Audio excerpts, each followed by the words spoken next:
자, 오늘 짐승의 표가 강제된다는 제목으로 말씀드리겠습니다. 오늘 본문 계시록 13장입니다. 이게 참 그림이 아주 끔찍하죠, 그죠? 아주 흉측한 그림을 갖고 설교를 시작하게 됐습니다. 자, 계시록 13장 1절에 보면요, 내가 보니 바다에서 한 짐승이 나옵니다. 근데 뿔이 10이고 머리가 7이래요. 다니엘 7장에 나와 있는 짐승들을 딱 뭉쳐놓은 것 같습니다. 그래서 다니엘 7장에 나오잖아요. 사자가 나오고 곰이 나오고 표범이 나오고 그리고 무섭고 이상한 짐승이 나오지 않습니까? 여기 보니까 내가 본 짐승은 표범과 비슷하고 그 발은 곰의 발 같고 그 입은 사자의 입 같은데 다니엘 7장에 나와 있는 그 짐승입니다. 다니엘 7장에도 보면은 바다에서 짐승이 나온다 그랬습니다. 똑같습니다. 그런데 이 짐승이 막 성장하다가 어느 날 갑자기 죽게 되었는데 거의 죽게 됐는데 죽지 않고 머리 하나가 상하여 죽게 된 것 같았는데 죽게 된 상처가 나니까 온 땅이 이상히 여겨 짐승을 따릅니다.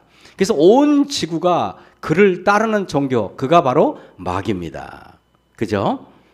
근데 여기에 보면은 자, 그 계시록 7장 17장 15절에 보면은 또 천사가 내게 말하되 내가 본 바 음녀에 앉은 물은 백성과 무리와 열국과 방언이래요. 여러분 여기에 바다에서 나오는 짐승이 뭔지 아십니까?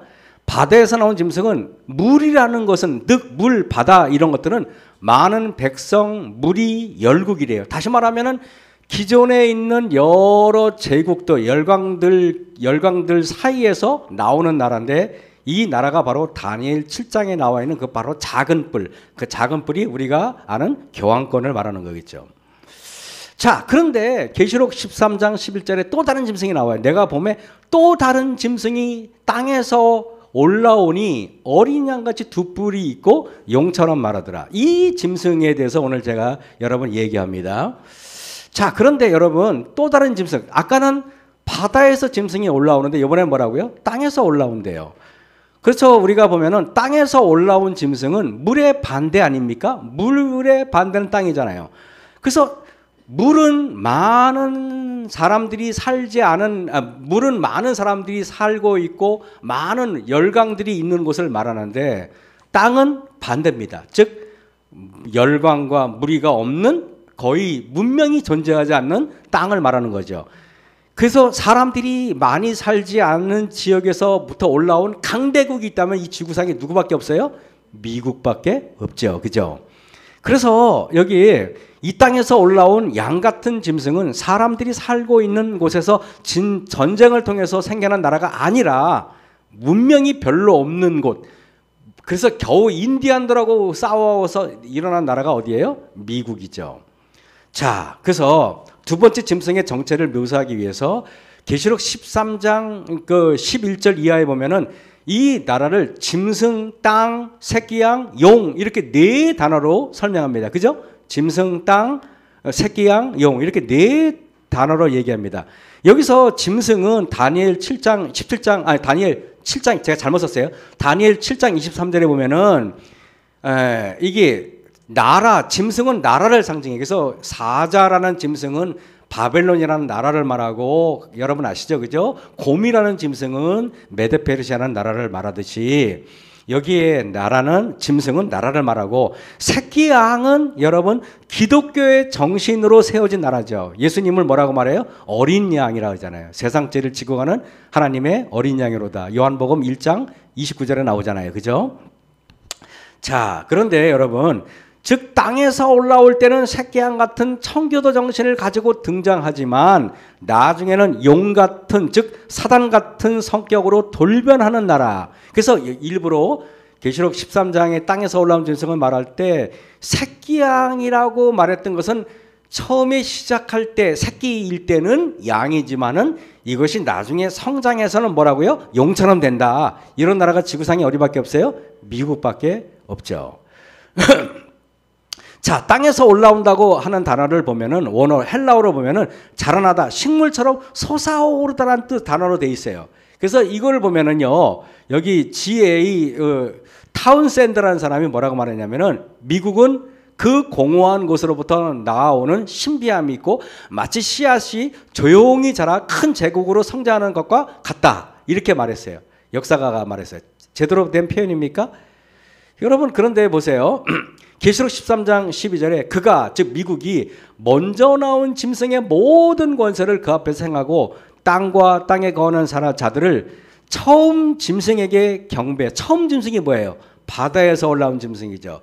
즉 미국이라는 나라가 즉 교황권에게 같이 교황권과 합세해 가지고 사람들을 핍박한다. 이런 얘기인 것입니다. 쉽게 말하면은요.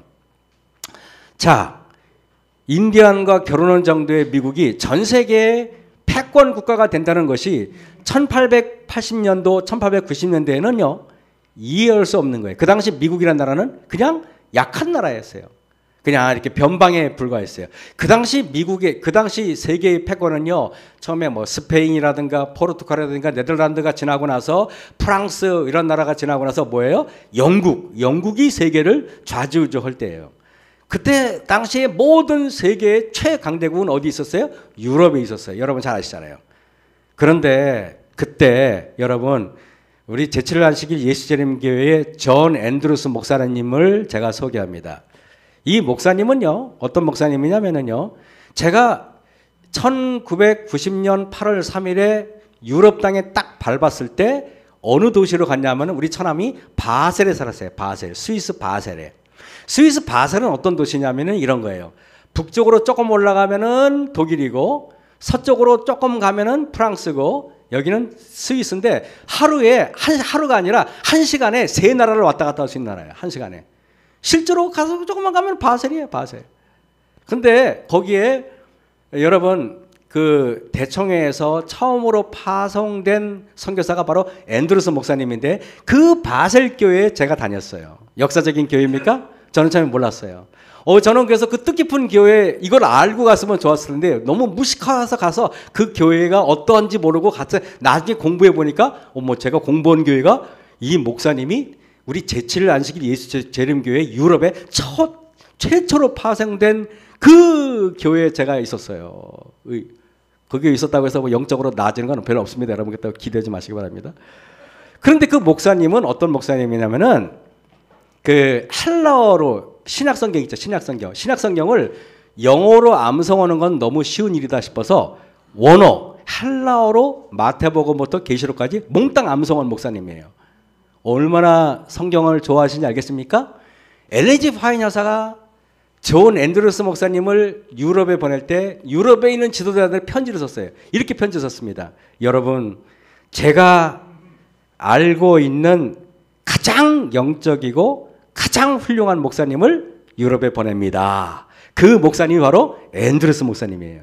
이 앤드루스 목사님이 얼마나 대단하신 분이냐면은 그 미국의 선교사가 그 당시 우리 재림교회 가난했어요. 그래가지고 돈이 예를 들면은 지금 돈으로 300만 원이 오잖아요. 그럼 그거 가지고 식구들끼리 먹고 살고 해야 되는데 이 목사님은요 그 돈 가지고 쪼개가지고 전도지를 만들고 뭘 만들고 해가지고 나중에 정작 자기와 그 딸하고 아들이 음식이 부족해가지고 나중에 딸이 그 폐렴이 아니라 그 뭐예요? 폐병이 있잖아요. 그 뭐죠? 그걸로 병이 걸렸어요. 그거는 폐병이잖아요. 전염성이 있어요, 없어요?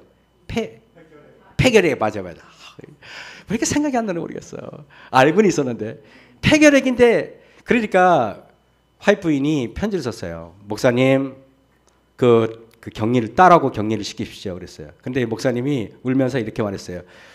제가 엄마도 없고 이 아이를 제가 키우는데 아빠인 내가 이 아이한테 다가가자는 데면 누가 이 아이를 돌보겠습니까? 하다가 이 딸을 돌보다가 결국에는 목사님도 돌아가세요. 그때 엘리지 파인 여사가 꿈을 꿔요. 꿈을 꾸는데요. 이렇게 꿈을 꿔요. 부활의 날에 앤드루스 목사님이 부활해가지고 가장 먼저 부활해서 구원을 받는 것을 계시로 봐요. 그래가지고 목사님 편지를 보내요. 나는 목사님이 부활하는 것을 보았습니다. 앤드루스 목사님은 구원이 보장된 채로 돌아가신 분이에요. 아시겠습니까? 이분은 무조건 하늘에 가면 볼 사람이 바로 이분이에요. 이분의 이름을 따서 만든 학교가 바로 어디예요? 앤드루스 대학교가 바로 이 목사님을 딴 겁니다, 여러분. 여러분, 하나님 말씀을 사랑하는 사람들은 하나님께서 이렇게 돌봐요. 그래서 저는요, 이 목사님이 1890년에 최초로 계시록 13장에 나와 있는 바로 그 땅에서 올라온 짐승은 바로 이 미국입니다 라고 지목한 분이 바로 존 앤드루스 목사님이에요. 여러분, 그때 미국이라는 나라는 가장 연약했고 세계 패권 국가가 될 확률이 전혀 없었는데도 불구하고 이 목사님이 이렇게 말했단 말이에요. 이 영적인 목사님 말입니다. 그때 여러분 이거 아세요? 그 당시 이 세계지도를 제가 펼쳐놨어요. 세계지도를 펼쳐놨는데 이 어떤 학자가 이렇게 말했어요. 이 세계는요, 처음에 모든 세계의 패권 국가가 처음에 바벨론에 시작돼요. 이 바벨론, 여기 바벨론 있죠. 바벨론이 시작돼요. 근데 이 바벨론에서요, 이 시대가 역사가 되면서요, 또 이쪽 서쪽으로 그 다음에 뭐예요? 메데페르시아예요. 메데페르시아 좀 더 서쪽이죠. 거기다 또 좀 더 서쪽이 뭐냐? 헬라에서 또 로마야. 로마에서 조금 있다 보면 또 스페인이야. 스페인에서 좀 더 서쪽으로 영국이야. 영국에서 또 서쪽으로 쭉 가면 미국이야. 그래서 말하기를 이제는 서쪽으로 쭉 가면은 그 다음에는 일본이야. 그래서 우리가 1980년대 일본은 마치 세계를 호령하듯 하면서 소니 뭐 해가지고 일본이 최고가 될 것처럼 보였어요. 그래가지고 사람들이 말했어요. 이제 일본에서 또 서쪽으로 가면 또 어디예요? 중국이야. 그래서 한국 사람들 한국은 양심이 있어야지. 조그만 나라가 뭐. 중국이야. 그래서 지금은 그래서 중국이 세상의 패권이 될 거라고 그랬어요. 돌아가신 이어령 교수도 이런 말을 했고요. 그때 많은 학자들이, 역사학자들이 이런 이론을 제시했어요. 저는 이 이론을 들으면서 말도 안 되는 소리다. 왜? 하나님의 말씀에 의하면은 미국이라는 나라가 전 세계 패권 국가가 돼야 돼. 근데 이때만 해도 미국이 마치 무너질 것처럼 보였어요. 일본한테 밀리고 막 중국한테 밀리기 시작하고 그랬는데 다시 여러분 보세요. 지금 일본도 이제는 다 망해가고 있고 중국도 다 망해가고 있고 다시 뭐라고 미국이 득세하죠. 여러분, 그래서 중국이 패권을 차지할 것이라고 모두가 예상하고 서정가의 모든 책들이 중국이 앞으로 부상할 것이다. 세계 패권국가가 될 거라 그랬는데 이제 뭐예요? 중국은 망해가고 있어요. 이제 진핑이 형도 이제 끝났어요. 이제는. 여러분, 이때 저는 여러분의 계시록 13장 13절에서 14절 큰 이적을 행하되 심지어 사람들 앞에서 여러분 불이 하늘로부터 땅에 내려오게 하고 짐승 앞에서 받은 바 이적을 행함으로 땅에 거는 자들을 미혹하며 그랬습니다. 여러분, 제가 열처녀 비유 설교할 때 그런 말 했죠. 열처녀 비유에서 5처녀는 미련하고 5처녀는 어리석다고 제가 얘기했어요. 미련하고 어리석다 그랬어요. 그런데 둘 다 예수님을 기다렸고 둘 다 성경을 가지고 있었고 둘 다 등잔을 가지고 있었어요. 이들은 둘 다 영적인 무리들이에요. 그런데 여러분, 열처녀의 비유에서 이런 말을 했어요. 5명은 여러분 슬기롭고 5명은 못됐다고 이렇게 냈어요? 아니면 5명은 어리석다 그랬어요? 못된 거와 어리석은 건 다른 거 아닙니까, 여러분? 그래요, 안 그래요? 못된 거와 어리석은 다른 거예요. 여러분, 어리석다는 말은 미혹됐다는 말이에요. 성도도요, 여러분이 착한데 어리석어서 미혹된다면 여러분도 마귀의 자녀가 될 수밖에 없는 거예요. 결국에는요, 아담과 하와를 보세요. 아담, 하와가 못돼서 선악과를 따먹었어요? 어리석어서 따먹었어요? 어리석어서 따먹었단 말이에요. 어리석어서요. 유대인도 여러분 못돼서 그랬어요? 어리석어서 그랬어요? 어리석어서 그랬어요. 어리석으면 결국 못돼진다니까요, 여러분. 저는 그걸 알고 있어요. 이게 결국에는 여러분 영적으로 지혜로워야 되는 거예요. 똑똑해야 되는 거예요. 여기 미혹하며, 근데 여러분 짐승 앞에서 이적을 행하는데요, 어떤 결과를 보고 마음이 동하는 사람들은 미혹되기 쉬운 사람이에요. 그래서 여러분 원칙대로 살아야 돼요. 말씀의 원칙, 굳건한 성경의 어떤 지식. 그래서 합리적인 생각을 할 수 있는 사람이지 않으면 다 멸망한단 말이에요, 여러분.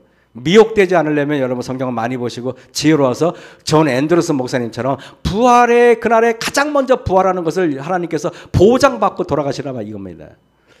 그래서 여러분 보세요. 이제 트럼프 교황의 이게 보세요. 계시록 13장에 보니까 저가 먼저 나온 짐승의 모든 권세를 그 앞에서 행하고 땅과 땅에 거하는 자들로 처음 짐승에게 경배하게 한대요. 여러분 미국이란 나라가 어떤 나라인지 아시잖아요. 이 미국이라는 나라가 이게 짐승의 우상을 만들고 짐승의 표를 만든대요. 오늘 여러분에게 제가 여러분에게 말씀드릴 건 뭐냐면 짐승의 우상이 뭔지, 짐승의 표가 뭔지를 오늘 설명을 제가 드리겠습니다.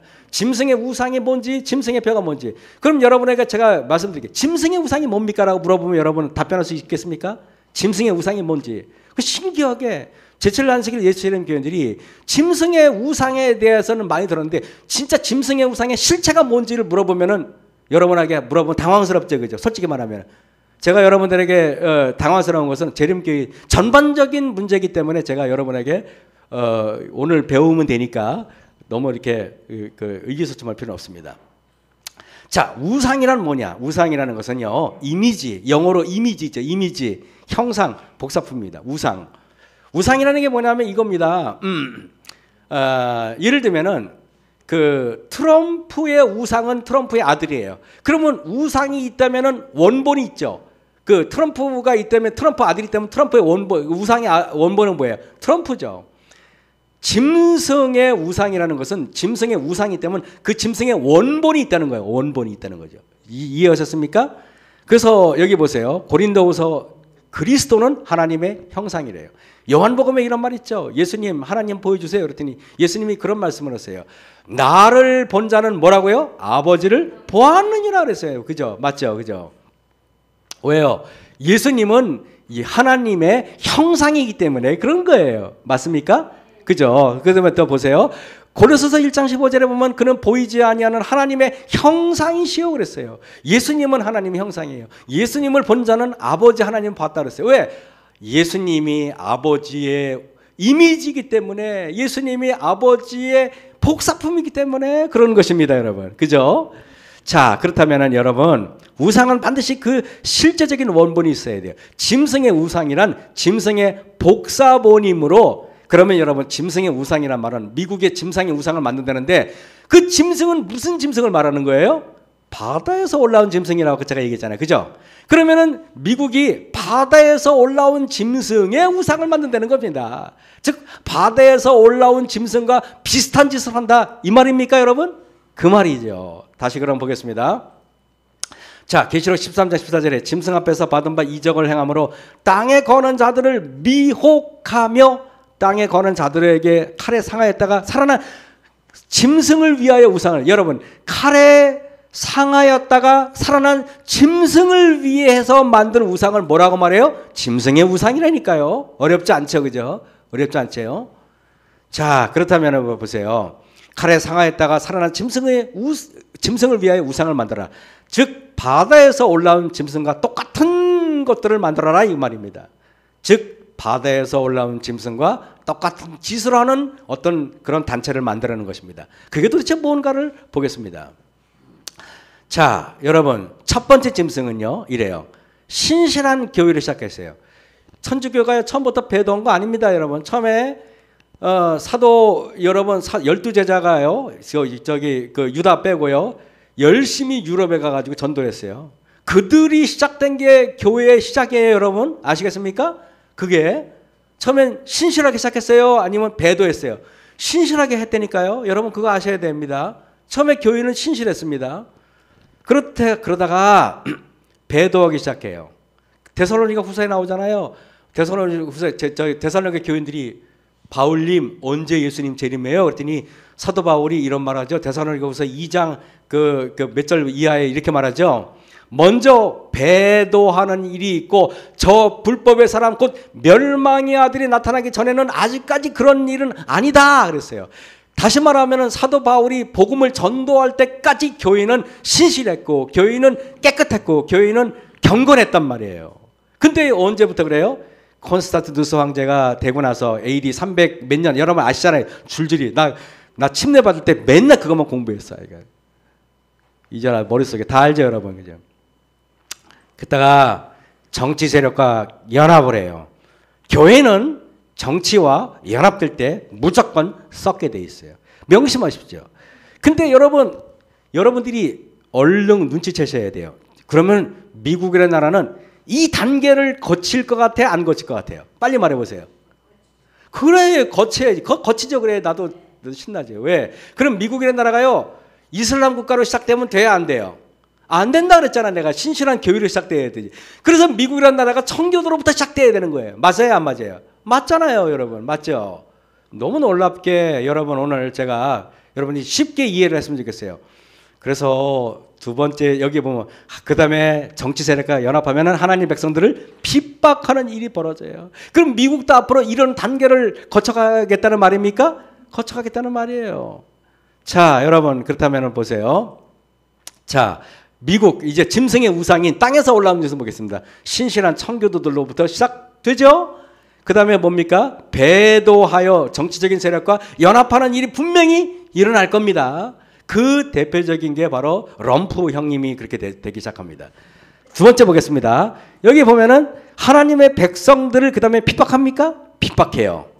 자, 대쟁투 443쪽에 이렇게 말해요. 초대교회가 세상 정부의 도움을 구한 것은 초대교회라는 건 뭐냐면은 바울이 전도해가지고 세운 교회, 베드로가 전도해서 세운 교회를 말하는 거예요. 초대교회가 세상 정부의 도움을 구한 것은 배교였으며 그것이 짐승 곧 법왕권이 발전되는 길을 마련하였다 그랬어요. 바울은 먼저 베드로는 이르고 저 불법의 사람 곧 멸망의 아들이 나타나기 전에는 이르지 아니하리라고 데살로니가후서 얘기했죠. 그와 같이 교회 안에서 일어나는 배도가 짐승의 우상을 만드는 길을 준비하게 될 것이다 그랬어요. 짐승의 우상은 늘 타락한 교회를 말하는 것입니다. 여러분 타락한 교회를. 타락한 교회.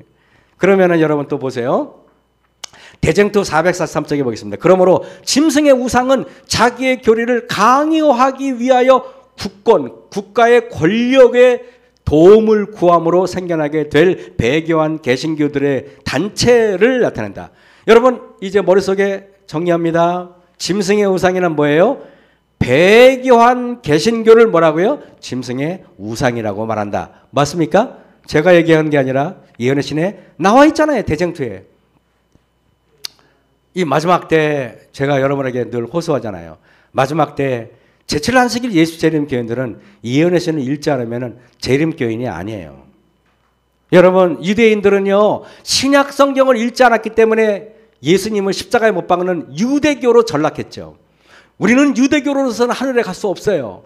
반드시 그리스도를 개인의 구주로 삼고 여러분 내가 곧 길이요 진리요 생명이라 나로 말지 않고는 하나님 아버지께로 올 자가 없다고 말했는데 마지막 재림교회가 예언의 신을 읽지 않고 예언의 신을 배척한다면 그는 재림교인이 아니에요. 그는 마치 유대교처럼 그런 교인이 되는 것입니다. 저는 확실하게 여러분에게 얘기합니다.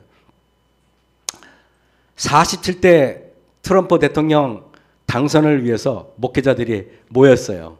여러분 대통령은 정치를 상징하는 사람이에요. 근데 교회와 지금 결탁하고 있어요. 여기 보이십니까? 그래서 지금 47대 트럼프 대통령 당선을 위해서 목회자들이 모여가지고 그의 머리 안 쇠요. 깨림직한 얘기예요? 바람직한 얘기예요? 깨림직한 얘기예요. 근데 여러분 개신교에서는요 트럼프가 영적인 지도자래요. 트럼프 지금 하는 짓 보니까 영적인 지도자예요? 아니면 개망난이에요? 그렇잖아요. 지금 그렇잖아요, 여러분. 트럼프가 어저께도 제가 얘기했지만은 우리나라한테 공식 서한을 보냈어요. 25% 관세 때릴게 그랬대요. 그러면서 썼어요. 만약에 한국 니네가 상호 관세 해가지고 25% 니네도 관세 매기잖아? 그럼 나는 50% 때린다? 네가 50% 때리잖아? 나는 100% 때린다? 그러니까 나는 너를 두들겨 패고 돈을 뺐지만 너는 뺏기기만 해. 내 거 뺏으면 안 돼? 이 얘기예요. 그게 미국이 지금 논리입니다. 이 세상에 가장 추악한 나라가 미국이에요. 공산당만도 못한 자들이 돼버렸어요. 자 보세요. 여기에 보면은 정치와 종교가 연합되면 세상은 반드시 망하게 돼 있어요. 반드시 망해요. 여러분 면죄부라는 거 알죠? 면죄부라는 게 옛날에 마틴 루터 당시에 면죄부가 팔러오잖아요. 그러면 천주교에서요 사제들하고 있잖아요. 이렇게 종을 딸랑 치면서 마을로 들어온대요. 제가 신학 다닐 때 독일에서 거기 사람들은 직접 그런 것들이 역사에 남으니까 거기서 리얼하게 공부했어요. 교회에서 배울 때. 그래서 이게 딸랑 치면서 들어온다 이렇게 틀어요. 그러면은 모든 동네 사람들이 그 천주교에서 온 면죄부를 팔러 온 사람들을 맞이하기 위해서 두 줄을 쫙 써가지고 마을을 다 청소한대요. 그러면은 오면은 선포한대요. 여러분 죄가 많아도 이 면죄부를 사면은 천국에 가니까 걱정하지 마시고 어떻게 이 면죄부를 사십시오. 그래가지고 돈이 있는 사람들 보니까 양화문 장로님은 신사동에서 오셨으니까 장로님은 1억짜리 면죄부 사십시오. 변사들. 그리고 박 장로님은 저기 화두에서 오셨으니까 거기는 조금 신사동보다 땅값이 비싸니까 장로님은 500만 원어치만 사십시오. 김연아 목사님 생긴 게 거부처럼 생겼으니까 10억을 내십시오. 그랬대요. 여러분 이게 교회가 타락하기 시작했죠. 자, 여러분 이게 보세요. 여기 조국을 위해 예수님을 사랑합니다.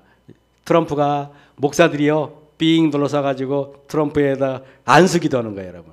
트럼프가 이렇게 말했대요. 내가 이 나라를 내가 복음을 위해서 이 나라를 내가 바로 세우겠다 그렇게 말했대요. 여러분 이게 배교하는 거 아니겠습니까? 나라가 정치와 종교가 연합되는 사건, 이런 사건이 지금 일어났어요. 그리고 우리는 지금 기독교를 등에 업은 대통령의 하는 짓을 지금 보고 있어요. 지금 추악하고 그죠? 가톨릭과 개신교 단체가 지지하는 이유가 무엇입니까? 프로젝트 2025를 실행시키기 위해서예요. 프로젝트 2025. 도대체 프로젝트 2025라는 게 무엇일까요? 여러분 이래요. 교회의 출석률이 줄고 있대요. 종교가 힘을 잃고 있어요. 이 나라의 종교가 다시 가져와야 한다. 예전에 결코 사용하지 못했던 파워를 행사하여 사람들을 교회에 가도록 만들 것이다. 트럼프가 이렇게 말했어요. 그리고 트럼프가 사석에서 목사들하고 말할 때 여러분 교회 만약에 사람들이요 교회 안 가면 가만두지 않겠습니다. 군대를 동원해서도 교회 가게 하겠습니다. 지금 그렇게 한다는 거예요. 그렇게 미국에서. 여러분 트럼프 대통령의 장남이에요. 잘생겼습니까? 근데 이 형님이 여러분 한국에 와가지고 간증했어요. 내가 앞으로 우리 아버지가 지금 미국에 지금 나라를 지금 영적으로 바꿀 거라고 이렇게 말하고 다니고 있어요. 지금 한국에 와서 굿 TV 뉴스 기독교 TV에 나와서 방송한 걸 캡처한 거예요. 여러분 이게 이 우파의 프로젝트는 신앙 2025는 신앙을 정부의 역할 신앙이라는 것은 개인에게 맡기면 안 돼요. 나라가 통제해야 됩니다. 라고 말하는 것입니다. 그래서 암흑시대 동안에 여러분 교회가 어떻게 타락하는지 여러분 보셨잖아요. 그죠? 종교 암흑시대. 두아디라교회 계시록 2장에 나와 있는 두아디라교회 사정을 아시잖아요. 하나님은 여기 하나님의 최후의 심판이 세상에 내리기 전에 주님의 백성 중에는 사도시대 이래 일찍이 목격하지 못한 근본적인 경건의 부흥이 일어날 것이다. 하나님의 성령과 권능이 그분의 자녀들 위해 부어질 것이다. 그러나 사람들의 원수는 이 일을 방해하려고 어떻게 하잖아요. 이 운동이 일어나기 즉 앞으로 늦은비 성령이 내리고 그리고 큰 외침이 일어나고 성령 부흥 운동이 일어나고 개혁 운동이 일어나잖아요. 그것을 미리 사단이 방해하려고 거짓 개혁운동, 거짓 늦은비 성령 운동, 거짓 운동을 일으켜가지고 사람들에게 혼란을 주기 위해서 그렇게 하는 것입니다. 우리가 속으면 안 돼요. 그래서 여러분 일요일 법령운동은 현재 암암리에 진행되고 있어요. 이제는 거의 다 끝났어요. 지도자들은 진정한 의도를 숨기고 있으므로 그 운동에 연합하는 많은 사람들은 수면의 흐름이 어디로 가고 있는지 알지 못합니다. 맹목적으로 이래요. 그들은요 아무것도 모르고 일을 하는 것입니다. 자, 그래서 너무 놀랍게 프란치스코 교황의 장례식 때 트럼프가 참석했어요. 참석했는데요. 보통 장례식에 가면은요 이렇게 이렇게 청색 양복을 입는 것은 예의에 어긋나지 않아요. 이런 옷은 어울리잖아요. 제가 금요일마다 입는 걸 안식일에 입고 오니까 여러분 당황스럽죠? 근데 이런 옷은 아니죠. 그죠? 어떤 옷을 입어야 됩니까? 새까만 양복에 까만 넥타이에 하얀 와이셔츠 입는 게 예의예요. 그죠? 근데 이렇게 입고 왔어요. 보니까 넥타이도 색깔도 그리고 여기 보면 배지까지 달고 왔어요. 이런 배지 달고 오면 안 된대요. 원래 장례식에는 다 띄고 와야 돼요. 근데 이렇게 예의가 없어요. 근데 보니까 부인은 보니까 예의를 지켰네요. 근데 이제 프란치스코 교황이 이게 돌아가셨는데 장례식에 참석한 트럼프는 장례식에 어울리지 않는 복장이라고 맹비난을 받았어요. 그가 거기 참석하고 거기다가 트럼프 교황 복장 합성 사진을 딱 올렸어요. 그래가지고 이렇게 딱 올렸어요. 사람들은 이게 교황이 죽으면은 교황을 선출합니다. 그죠? 선출하는데 미국의 대통령이 딱 막 복장을 입은 사람들은 다 미친 짓이다. 저 사람 돌았어? 이렇게 말했어요. 근데 알고 봤더니 이게 우연한 일이 아니었어요. 여러분, 미국 출신 교황, 그 당시만 해도 이탈리아 출신이나 저 남미 출신 교황이 될 거라고 얘기했어요. 그죠? 그런데요, 너무 놀랍게 전혀 미국의 그 출신 레오 14세가 교황이 된다는 것은 상상도 못했는데 미국의 사람이 교황이 됐어요. 미국 헌법에는요, 바티칸과는 절대로 수교할 수 없고 천주교회처럼 절대로 정치와 종교가 연합할 수 없음을 헌법에 명시했습니다. 여러분, 미국 헌법 1조 1항을 제가 찾아봤어요. 미국 헌법 1조 1항이 도대체 뭔가 찾아봤는데 이게 1791년 12월 15일 날 만들어진 미국 헌법인데요. 헌법 1조 1항이에요. 1항인데 이렇게 돼 있더라고요. 첫 번째, 종교의 자유, 국교를 정하거나 특정 종교 활동을 금지하는 법률을 제정할 수 없다 이렇게 말했어요. 이건 절대 바뀔 수 없다. 이거는 다시 말하면 정치와 종교가 결탁하면 안 된다 이렇게 말했어요. 두 번째, 표현의 자유, 언론 출판의 자유, 즉 정치적인 발언, 그 다음에 익명 영설, 학교 내 발언 등을 절대로 보호한다. 즉 언론의 자유가 있다 그랬어요.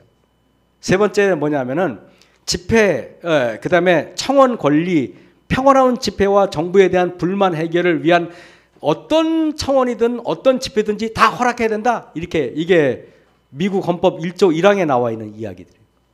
근데 여러분 지금 첫 번째 헌법이 뭐예요? 1조 1항이면 가장 중요하다는 거 아니겠습니까?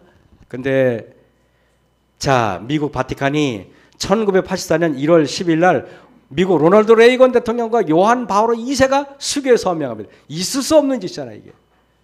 말도 안 되는 짓이죠. 그 다음에 1867년 2월 미 의회가 바티칸과 어떤 관계도 맺지 않겠다는 법안을 제정한 지 117년 만에 여러분 117년 만에 헌법을 어기는 짓을 로널드 레이건 대통령이 감행합니다.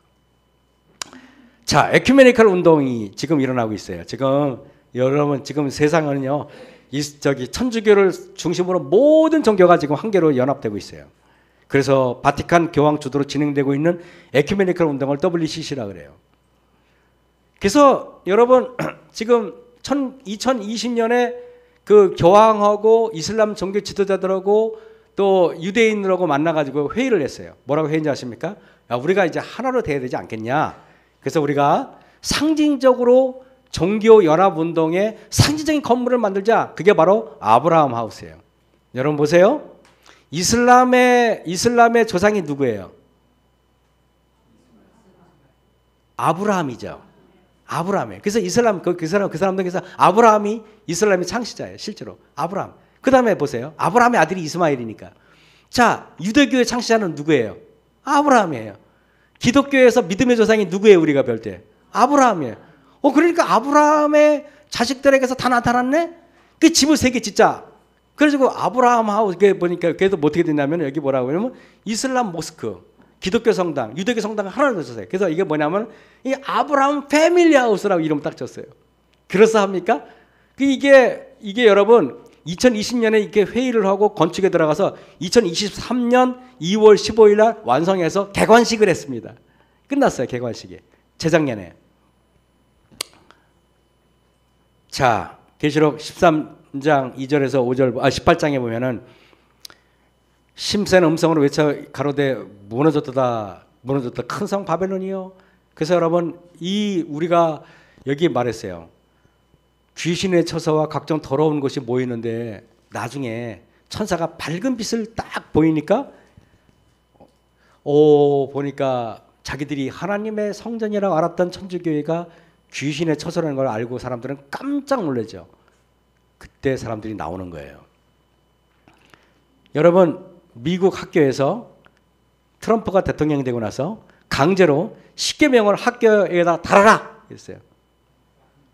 이게 여러분 이게 우리 여러분 같으면은 당연한 거 아니에요 이렇게 말하면 안 되는 것입니다. 헌법 1조 1항에는 뭐라고? 정치와 종교는 연합할 수 없다 그랬어요. 강제할 수 없어요. 그래가지고 여러분 이게 보면은요, 이것은 미국의 헌법에서 보장된 정치와 종교의 연합 없는 자유로운 종교 행위가 침해되기 시작한다는 무서운 일이 벌어지기 시작하는 거예요. 여러분, 저는 이런 일이 가능한 이유가 뭐예요? 미국이 너무 타락했어요. 도덕적으로 타락했고, 그래서요, 너무 타락했어요. 여러분 아시잖아요. 이거 제가 자세히 말해도. 미국이 너무너무 타락하고, 그리고 세상이 너무너무 살기 어려졌어요. 막 재앙이 오고, 산불이 나고, 난리가 났어요. 이런 거 뭐 다 아는 알겠죠. 그리고 지금 미국 대통령이 지금 미쳐 돌아가고 있어요. 자, 이래가지고 지금 난리가 났는데, 뭐 이건 여러분 뭐 잘 아는 내용이니까, 워렌 버핏이라는 사람이요, 작년부터요, 어떻게 했는지 아십니까? 주식을 내다 팔고 현금을 다 모으기 시작했어요.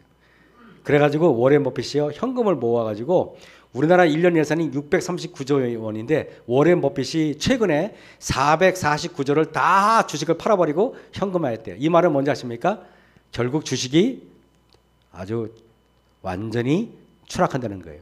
지금 이재명 정부가 되고 나서 주식이 3천 코스피가 올라가고 그러니까 여러분들 와 앞으로 주식이 대박 날 거라 그러지만은 주식 투자하지 마세요. 다 망할 겁니다. 이제 보세요. 이재명 정부가 아니라 할아버지가 대통령이 돼도 마찬가지예요. 이제 세계는 끝나가고 있어요. 자, 여러분께서 저는요 이제 진짜로 위기가 닥쳐오기 시작해요. 그래서 아시아에 이런 경고가 터지고 난리가 나는데 여기 딱 이렇게요. 교회 증언 9권에 이렇게 우리는 환난의 때에 바로 경계선에 서 있다 그랬어요. 그래서 재림 바로 직전에 있을 대환란이 이렇게 있는데 여러분 이제 땅만 아니라 하늘도 흔들릴 거라고 성경이 말했어요. 하나님의 권세만 흔들리지 않고 다 흔들려요. 이러니까 사람들이 야 우리가 신앙을 안 하기 때문에 이런 거야. 우리가 하나님의 계명을 어기기 때문에 이런 거야. 그래가지고 사람들이 신앙의 힘을 의지하려고 하는 게 있어요. 근본적인 변화가 없이. 그래서 이 사람 있잖아요. 이렇게 말했어요. R.J. 러시도라는 사람이 그의 책 The Institute of Biblical Law에 이런 말을 했어요. 십계명을 어기면은 사형시켜야 한다. 왜 이렇게 도덕이 떨어졌는가? 주의를 지키지 않아서. 왜 이렇게 재난이 많은가? 하나님의 율법을 지키지 않아서이다. 이렇게 말했어요. 여러분 그가 이런 주장을 하는 데는 그때 사람들이 지금 어떤 분위기인지 아십니까? 십계명을 지키지 않으면 사형시켜야 된다 그랬어요. 그러면 십계명을 지켜야 된다는 범주가 굉장히 포괄적일 수밖에 없어요. 그죠? 이렇게 말하고 있어요. 근데 이게 미국의 지금 상황이라는 사실 여러분 아십니까? 미국이 지금 이러고 있어요. 자, 이제 여러분 뭐 제가 너무 많이 준비했는데 이렇게 이래요. 계시록 13장 11절에 15절에 저가 권세를 받아 그 짐승의 우상에게 생기를 주어 그 짐승의 우상으로 말하게 하고 또 짐승의 우상에게 경배하지 아니하는 자는 몇이든지 다 죽이게 하라. 그래서 짐승의 우상이 생겨지면은 반드시 강요하기 위해서 짐승의 표가 강요됩니다. 짐승의 표는 무엇입니까? 여러분 짐승의 표는 하나님의 인, 즉 짐승의 소유자라는 징표, 짐승에 대한 충성의 표, 짐승 같은 품성을 지닌다는 뜻이죠. 이 표는 짐승의 이름이니 그 이름의 수를 세어보라 그랬어요. 앞으로 여러분 결국에는 이겁니다. 동물들은 천재지변을 미리 감지하는 능력이 있죠. 제칠을 안식일 예수님 교인들은요 천재지변을 감지하는 능력이 있어야 돼요. 한번 제가 그런 말 했어요. 여러분 그 예지하는 능력은 남성보다는 여자가 뛰어나요. 왠지 아십니까? 여성은요 아이를 출산해가지고 이 아이를 보호해야 돼가지고요 아이를 지키고 가정을 지켜야 되기 때문에 여자들은 남자가 없는 특별한 재능이 있어요. 예지하는 능력이 있어요. 그래가지고 여러분 알잖아요. 옛날에 사극을 보면은 대감마님 사모님, 대감마님 사모님 뭐라 영감마님 사모님이라 그래야 되나 뭐라 그래 마님이라 그러죠. 사모님이란 요즘 소리지. 마님이 꿈을 꿔요. 그러면 불길한 꿈을 꿔요. 그래서 막 식은땀 흘리고 일어나요. 그러면서 남편한테 말려요. 여보, 오늘은 내 꿈자리가 뒤숭숭하니까 어디 가지 마세요. 그러면 남편은 그 말을 들어요, 안 들어요? 안 듣고 나가면 반드시 죽거나 다치거나 그렇게 되죠. 그러면 그 마님이 그렇게 울부짖죠. 내가 나가지 말라고 그랬는데 나가서 죽었다 그러죠. 여자들은 그런 능력이 있어요. 그죠? 근데 그 사극을 보면서 남자가 꿈꿔가지고 저기 부인 보고 나가지 말라는 그런 거 있어요, 없어요? 없죠. 남자들은 그런 능력이 전혀 없어요. 두 번째, 여자들 중에서도 가을이나 겨울에 태어난 사람들, 즉 얼굴이 뽀얗고 하얀 사람들이, 그리고 약간 좀 날씬한 여자들이 예지 능력이 있어요. 그죠? 자, 그 다음에 여름에 태어나신 분은 안 됩니다. 그 다음에 주로 여름에 태어나고 얼굴이 뽀얗고 그래도요, 이렇게 또 라면 드시는 분은 예지 능력이 없어요. 짜파게티 드시고 이러면 안 돼요. 그래서 이렇게 이런 분들이잖아요. 금수쌍청 체질이라 그러는데 이런 분들이 예지의 능력이 있대요. 여러분, 그래서 엘렌지 화이트 여사가 목사들 보고도 예지의 능력이 있으면은 경건하게 먹고 경건하게 생활하라고 하는 이유가 그래서 그런 거예요. 그래가지고 너무 비만해가지고 목사가 설교하면은 사람들이 잘 신뢰를 안 하는 이유가 그래서 그런 거예요. 죄송합니다. 또 이건 녹음 이거 뺐으면 좋겠네. 자, 노아는 세상이 물로 멸망할 것을 하나님으로 들었어요. 아브라함은 하나님으로부터 소돔과 고모라 성이 멸망할 것을 들었어요. 이사야, 예레미야는 유다가 바벨론으로부터 멸망할 것을 알았어요. 예수님께서는 예루살렘 성을 멸망할 것을 보고 눈물을 흘렸어요. 그렇다면은 우리는 지구가 멸망할 것을 듣고 눈물 져야 되는 백성 아니겠습니까? 그죠? 여러분, 이제 세상이 왔어요. 우리가 알잖아요. 우리가 보면 이렇게 남풍이 불면은 말하기를 덥겠다. 그리고 어떻게 되면은 비가 온다 그러잖아요. 우리가, 그죠? 그래서 우리가 천지의 기상은 우리가 보면서, 그죠? 우리가 앞으로 될 일을 모른다면은, 지금 여러분 미국이라는 나라가 이렇게 돼 있어요. 마약 좀비의 도시가 정말 막 지금 미국이라는 나라가 막 썩어가고 있어요. 그러니까 사람들이 우리가 십계명을 어겨서 그런 거야 라고 말하면서 지금 엉뚱한 방향으로 가고 있는 것입니다. 미국의 대도시들은 마약으로 도시 중심부가 폐허로 되어가고 있어요. 세상은 지금 통제불능 상태로 되어가고 있습니다. 그래서 여러분 참 그래요. 산상보훈에 이런 말이 있어요. 그리스도의 영으로 감동되는 사람은 이거 말하고 마칠게요. 그리스도 안에 거하게 된다. 이 사람을 겨냥한 강탄은 그를 당신의 임재로 두르고 있는 구주께로 떨어지게 된다. 근데 여러분, 그에게 닥치는 것은 무엇이나 그리스도를 통하여 오게 된다. 그리스도께서 그의 방백이 되심으로 그는 악을 대항할 필요가 없다. 제가 오늘 무서운 얘기를 끝마치면 설교가 말이 아닌 것 같아서 여러분에게 이 얘기는 반드시 하고 가야 돼요. 여러분 앞으로 다가올 모든 위험이 있는데 하나님께서 뭐라고요? 하나님께서 뭐라고요? 하나님께서 이렇게 여러 환난과 위험으로부터 여러분을 보호해 주겠다는 약속이 여기 있죠. 그죠? 근데 이래요. 주께서는 허락하시는 것 외에는 아무것도 여러분을 건드릴 수 없죠. 그죠? 없어요.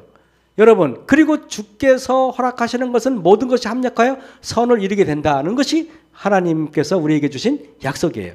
그럼 보겠습니다. 이걸 한번 그리면은, 자, 그리스도라는 안전한 집에 여러분이 계십니까? 그래요. 맞습니까?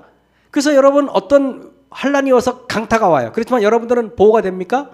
이렇게 보호가 돼요. 이렇게 강타함이 보호가 돼요. 그죠?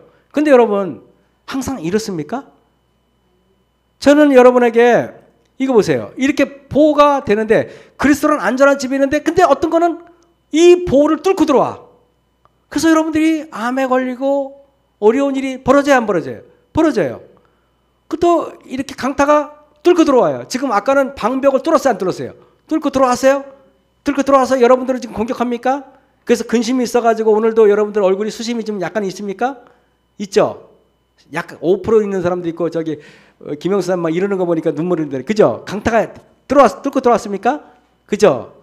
막 그래서 김영수 사람이 심장을 통해서 막 느끼죠? 느껴요 막. 시련이라고 하는 강타, 고난이라는 강타, 환난이라는 강타가 뚫고 들어왔어요. 강타함이 그리스도를 뚫고 들어왔죠. 맞습니까? 앞으로 이런 일이 더 많아질 거예요. 그런데 제가 여러분에게 말할게요. 그런데 이 사람을 겨냥한 강타는 그를 당신의 임재로 두르고 있는 구주께로 떨어지게 된다. 그에게 닥치는 것은 무엇이나 그리스도를 통하여 오게 된다 그랬어요. 이해되셨습니까? 다시 말하면은요. 여러분, 이거 내가 앞에 설교한 다 잊어먹어도 이거는 기억하셔야 돼요. 그리스도께서 그의 방백이 되심으로 그는 악을 대항할 필요가 없어요. 뚫고 들어오면은 뚫고 들어온 대로 뚫리세요. 무슨 말인지 알겠습니까? 뚫린 사람들 내가 몇몇 보여줄게요. 그래서 왜냐하면 이것이 주께서 허락하시는 거예요. 그죠? 그래서 여러분 보세요.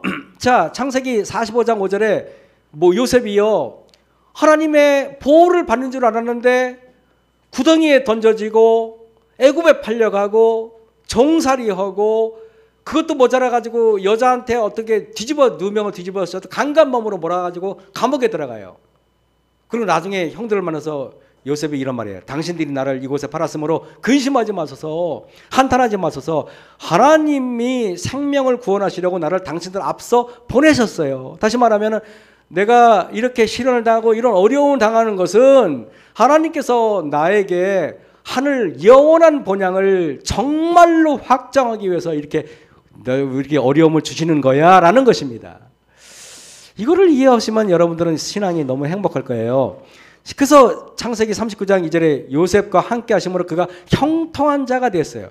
형통한 자가 됐다면은 이런 모함도 없어야 되고 이런 어려움도 없어야 되는데 보디발 부인의 그런 모함이 걸려가지고 감옥에 가고 3년 반씩이나 무거운 사람이 거기서 감옥에서, 여러분 세상에 이르러 오는 심각한 재난들, 환난들, 그리고 여러 근심들, 고난은 모두가 다 예수님을 뚫고 들어오는 것들이라고 굳게 믿으시기 바랍니다.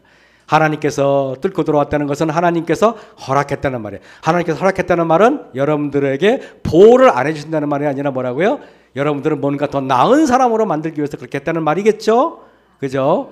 이제 세상이 저물어가고 있습니다. 다가올 환난은 개국일에 없던 환난일 것입니다. 이 모든 환난은 하나님께서 미리 예언하시고 허락하시는 거예요. 그래서 침례 요한에게는요, 여러분 하나님 예수님이라는 보호를 뚫고 들어와가지고 침례 요한의 머리를 쳤어요. 그게 침례 요한에게는요, 일찍 순교를 당하는 게 침례 요한한테는 가장 좋은 길이에요. 여러분 맞습니까? 가장 좋은 길이에요.